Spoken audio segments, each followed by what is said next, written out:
people are paying tariffs, countries are paying tariffs. But now it's our turn to do the ripping. That's okay. We're going to make our country even stronger than it ever was. America के राष्ट्रपति Donald Trump ने tariff दांव से दुनिया भर में हलचल मचा दी है।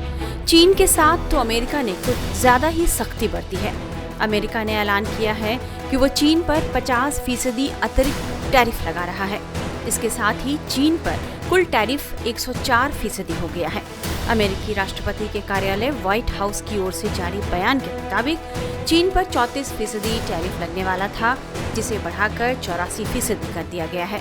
अमेरिका को निर्यात किए जाने वाले चीन के सामान पर पहले से ही 20% टैरिफ लगा हुआ है। इसका मतलब यह हुआ कि चीन के निर्यात पर कुल टैरिफ 104% हो गया है। यह टैरिफ आज से लागू हो रहा है। अमेरिका के इस कदम से चीन तिलमिला गया है। चीन ने भी अपना कड़ा रुख दिखाया है और ट्रंप पर धमकाने का आरोप लगाया है और अमेरिका पर लगाए गए जवाबी टैरिफ को वापस लेने से इनकार कर दिया है।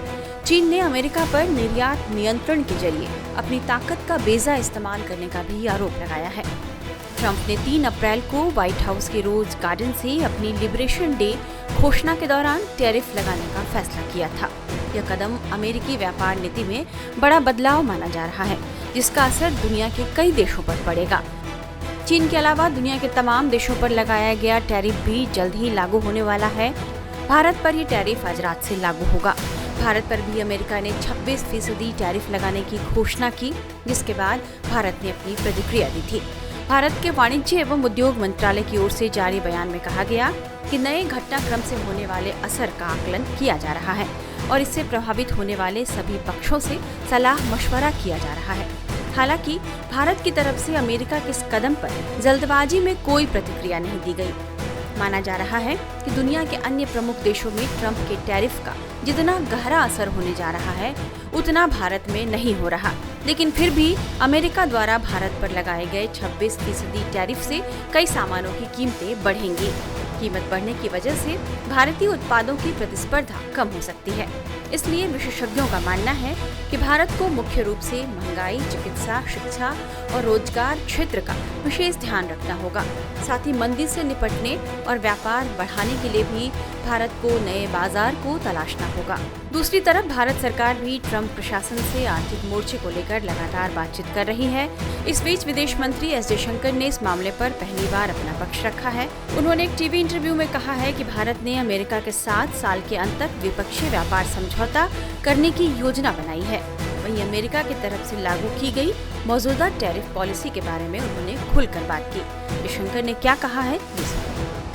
मुझे नहीं लगता कि अमेरिकी टैरिफ से होने वाले प्रभावों के बारे में कुछ कहना अभी संभव है, क्योंकि हमने अभी तक इसका पूरा आकलन नहीं किया है। लेकिन हमारी रणनीति बहुत स्पष्ट रही है, वो ये कि हम शुरुआत से ही ट्रंप प्रशासन के साथ इन मुद्दों पर बातचीत करेंगे। ये बातचीत दोनों तरफ से बहुत खुलकर और रचनात्मक तरीके से की गई। हमने एक आपसी सहमति बनाई कि इस साल के अंत तक एक द्विपक्षीय व्यापार समझौता करने की कोशिश की जाएगी। जहाँ तक मेरी जानकारी है, ट्रंप के दोबारा राष्ट्रपति बनने के बाद शायद हम अकेले देश हैं जिन्होंने इस स्तर की सैद्धांतिक सहमति बनाई। सभी देशों पर टैरिफ लगाया गया है, तो सभी देश अमेरिका से निपटने के लिए अपनी अलग रणनीति बना रहे हैं। जहाँ तक हमारी बात है, हमारी रणनीति का एक स्पष्ट लक्ष्य है, वो यह देखना कि क्या इस स्थिति से निपटने के लिए एक द्विपक्षीय समझौते तक पहुँचा जा सकता है।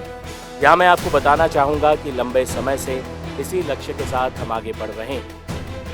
भले ही मौजूदा हालातों ने गंभीर बातचीत का माहौल बना दिया हो, लेकिन अगर आप ट्रंप प्रशासन के पहले कार्यकाल को देखेंगे तो उस दौरान भी हम एक ट्रेड डील को लेकर बातचीत कर रहे थे, लेकिन वो डील नहीं हो सकी थी। बाइडेन प्रशासन ने भी द्विपक्षीय समझौते से परहेज किया और फिर IEEF की दिशा में काम हुआ। इसलिए भारत के लिए अमेरिका के साथ द्विपक्षीय स्तर पर काम करना कोई नई या अनचाही चीज नहीं, बल्कि लंबे समय से हम इसी उद्देश्य पर काम कर रहे हैं। इस बीच हम आपको मशहूर अर्थशास्त्री वेद जैन के हवाले से ये बता रहे हैं कि पूरे टैरिफ वार का भारत और दुनिया पर क्या असर होने जा रहा है।